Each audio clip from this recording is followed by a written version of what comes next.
খেয়েছিলাম, গিয়েছিলাম এই ধরনের বাক্যগত সমস্যা হচ্ছে, তাহলে এই ভিডিও তোমার জন্য। আসসালামু আলাইকুম, আমি Mohammad Sohelana from Kajal collegiate school.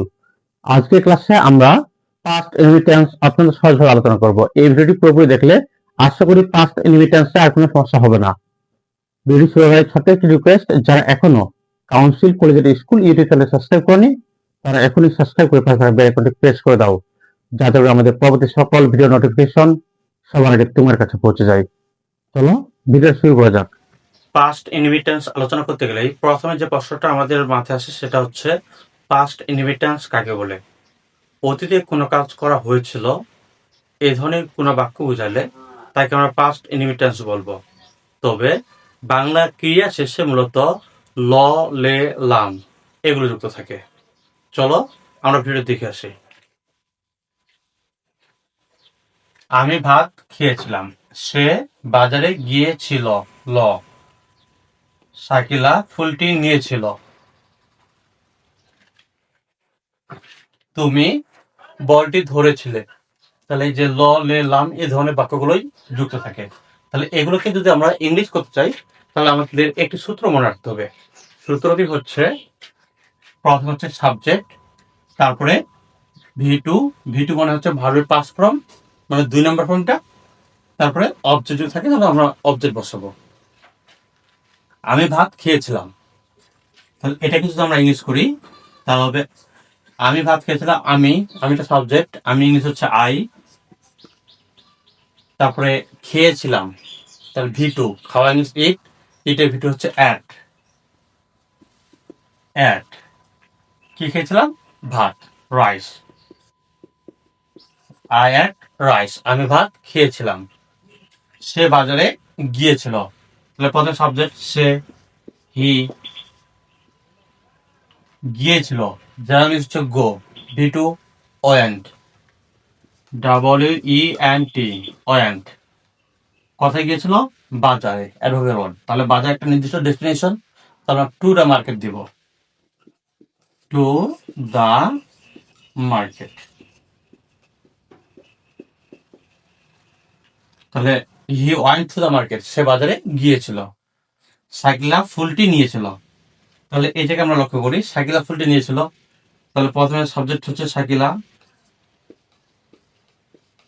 Shakila নিয়েছিল, নেওয়া হচ্ছে টেক, আর নিয়েছিল ভি2, তাহলে টুক।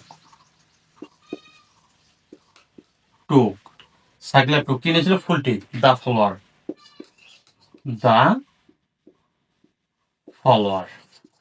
এই জায়গায় আমরা একটা বিষয় লক্ষ্য রাখবো, কোন শব্দের শেষে যদি টি, টা, খানাখানি এগুলো যুক্ত থাকে তাহলে আমরা ডাকে নিয়ে করবো একটু টানানি, অর্থাৎ টি, টা, খানাখানি এগুলো যুক্ত থাকলে আমরা ডা বসাবো। তাহলে ছিল ফুলটি, দা ফলোয়ার। তাহলে শাকিলা টুক দা ফলোয়ার, শাকিলা ফুলটি নিয়েছিল। 4 নম্বর বাক্যটা যদি এরকম থাকে,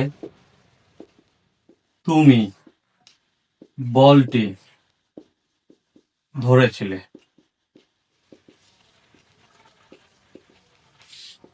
তুমি ফুলটি ধরেছিলে, তাহলে তুমি হচ্ছে ইউ, ধরা ইংলিশ ক্যাচ, ভি2 কট,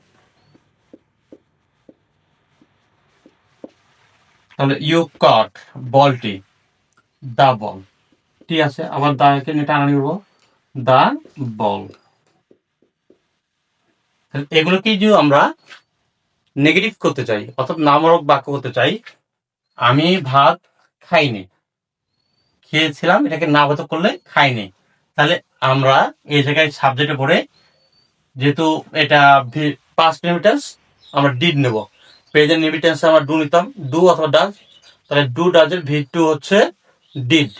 আমরা এটাকে নেগেটিভ করার জন্য ডিড এর সাথে নট যুক্ত করব, একসাথে আমরা বলতে পারি ডিডন্ট। তারপরে ভার্বটার ভি2 থাকবে না, ভি1, অর্থাৎ যেহেতু ডিডটা ভি2তে আছে এই জন্য ভার্বটার ভি2তে বসবে না, ভি1-এ বসবে। তাহলে ইংলিশটা হবে এরকম, আমি ভাত খাইনি, খাইনি। তাহলে এটা ইংলিশ হচ্ছে আমি, আই, খাইনি। তাহলে আমরা ডিডন্ট নিব, ডিড নট অথবা ডিডন্ট একসাথে, ডিডন্ট। খাওয়া ইংলিশ হচ্ছে ইট, ইট। এবার ভি ওয়ানে বসে কিন্তু আই ডিডন্ট ইট কি খানি ভাত rice. I didn't eat rice, আমি ভাত খাইনি। এরপর দেখি সে বাজারে গিয়েছিল, তাহলে এটা হবে যায়নি। যায়নি, তাহলে সে বাজারে যায়নি, তাহলে এটা ইংলিশ হয়ে যাবে হি। এখানে ডিডন্ট, তারপরে ওয়ান্ট, ভি টু আছে গিয়েছিল, তাহলে এই জায়গায় বা যায়নি, ভি টু না হয়ে ভি ওয়ান হবে। যা ইংলিশ গো, এখানে গো বসে যাবে। তাহলে he didn't go to the market.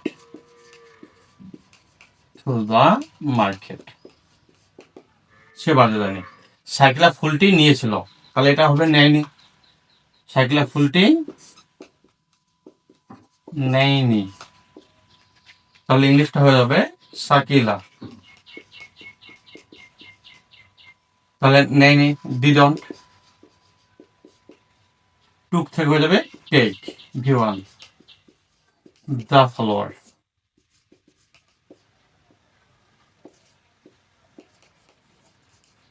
The follower. তাহলে সাইকেলা ডিডন্ট টেক দ্য ফলোয়ার, সাইকেলা ফুলটি নেয়নি। তাহলে তুমি বলটি ধরেছিলে, তাহলে এটা হবে ধরনে, তুমি বলটি ধরনে। তাহলে ইউ, এখানে ডিডন্ট, ইউ ডিডন্ট, কট হবে না আবার ক্যাচ হবে। You didn't catch the ball, the ball, তুমি বলটি ধরনে। এভাবে আমরা নেগেটিভ করতে পারি। অতীতের বিষয় নিয়ে আমরা যদি কাকে প্রশ্ন করতে চাই, তাহলে আমাদের পাস্ট টেন্সের ইন্টারোগেটিভ ফর্মটা জানতে হবে। চলো আমরা যেভাবে পাস্ট টেন্সের ইন্টারোগেটিভ ফর্মটা করতে পারি। আমি কি ঘুমিয়েছিলাম, তাহলে আমরা প্রেজেন্ট টেন্সের যেভাবে ইন্টারভিউ করতাম ঠিক একইভাবে ওখানে আমরা দিলাম ডু সামনে, আর এখানে আমরা ডিডটাকে সামনে বসাবো। আমি কি ঘুমিয়েছিলাম, তাহলে ডিডটাকে শুধু বসে সামনে, আর ভার্বটা ভি ওয়ানে বসবে। ডু আই, ঘুমানো হচ্ছে sleep, sleep. Do I sleep, আমি কি ঘুমিয়েছিলাম। তুমি কি কলমটা কিনেছিলে, আগের মতো করেই ডিড, তুমি ইংলিশ ইউ, ডিড ইউ, কিনা ইংলিশ হচ্ছে বাই, ভি টু হচ্ছে বট। কিন্তু এখানে যেহেতু ভি ওয়ানই বসবে, ডিড আছে যেহেতু ভি ওয়ান বসবে। অবশ্যই মনে রাখবে ডিড থাকলেই ভার্বটা ভি ওয়ানে বসবে, ভি টু তে বসার কোনো সুযোগ নেই। তাহলে এখানে হয়ে যাবে বাই, বাই। এবার দেখো কলমটা, কিছুদিন আগে বললাম যদি থাকে টিটা খানাখানি, দাকে নিয়ে করবো টানটা নেই, তাই টা আছে।